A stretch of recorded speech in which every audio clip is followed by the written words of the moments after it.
આપ જોઈ રહ્યા છો તેના સમાચાર. અમરનાથ યાત્રાના ફિટનેસ પ્રમાણપત્ર માટે આજથી સિવિલમાં રોજ 500 ટોકન અપાશે. 13 વર્ષની નાના, 75 વર્ષથી મોટા, ગર્ભવતી અને હાર્ટ પેશન્ટોને મેડિકલ સર્ટિફિકેટ અપાશે નહીં. જૂના ટ્રોમા સેન્ટરમાં ગ્રાઉન્ડ ફ્લોર ઉપર 9 થી 12 વચ્ચે સર્ટિફિકેટ અપાશે. 29 જૂનથી બર્ફીલા બાબા અમરનાથની યાત્રાનો પ્રારંભ થઈ રહ્યો છે, જે 19 ઓગસ્ટ સુધી ચાલશે. ચૂંટણીને કારણે પ્રવાસનો સમયગાળો 60 દિવસને બદલે 45 દિવસનો રખાયો છે. યાત્રા પર જનાર શ્રદ્ધાળુઓ માટે ફિટનેસ સર્ટિફિકેટ ફરજિયાત છે. ફિટનેસ સર્ટિફિકેટ માટે ટ્રોમા સેન્ટરમાં યાત્રાળુઓની લાઈનો લાગે.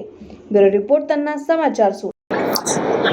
અહીંયા આગળ 6 મેડિકલ ઓફિસર્સ, 2 મેડિસિનના એમડી ડૉક્ટર છે અને લેબોરેટરી ટેકનિશિયન, ઇસીજી વગેરે તમામ પ્રકારની સુવિધાઓ રાખવામાં આવેલી છે, જેથી કરીને દર્દીની ફિટનેસ એક જ છત નીચે તમામ પ્રકારની જે શ્રાઇન બોર્ડના જે ક્રાઇટેરિયા છે તે ફૂલફિલ થઈ શકે તે પ્રકારનું આયોજન છે. 13 વર્ષથી ઉપર અને 75 વર્ષથી નીચેના કેન્ડિડેટને ફિટનેસ આપવામાં આવશે. જે શ્રાઇન બોર્ડની જે ગાઈડલાઇન છે તે મુજબ કરવામાં આવે છે. રોજ 500 ટોકનનું આયોજન કરેલ છે. આજે લગભગ 400 જેટલા ટોકન જતા